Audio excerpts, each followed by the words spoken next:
I'm Jack Thurston in Wolcott. Coming up later tonight in our weekly look at Made in Vermont products, we'll take you to an old-fashioned barn raising. Barns are probably the most recognizable buildings that are made in Vermont over the past several centuries. Now, a family company from the Northeast Kingdom is keeping that tradition alive. Jack Thurston and photographer Joe Carroll have our story.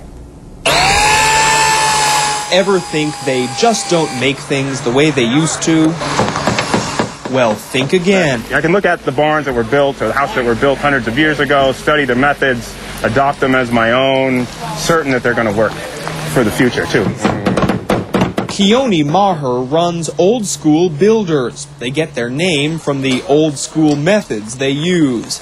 You know, we're still holding on to slate, and we're still holding on to clapboards, and we're still holding on to certain things that we think define our art.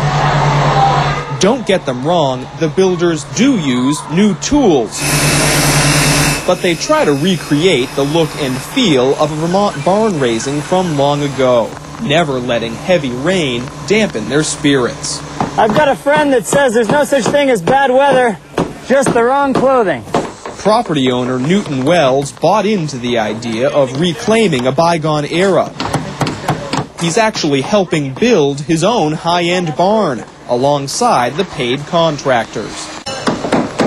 The barn is part 2 of a building project. The Old School crew designed Newton's house next door. Finally inside for a change today.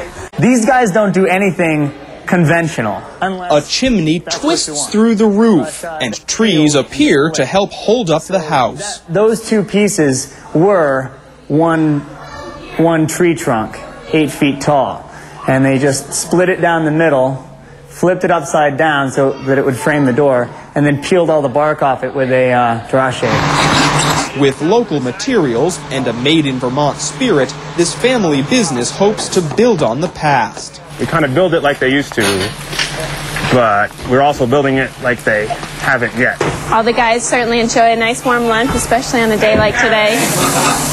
A well-deserved break for the Old School Builders. Jack Thurston, Channel 3 News in Wolcott. Even though the custom-designed properties come at a premium, the builders have a variety of price scales available. And here's how the barn turned out after all that hard work. The homeowner plans to use it to hold animals and cars. For more information on Made in Vermont structure and its creators, you can log on to the website oldschoolbuilders.com.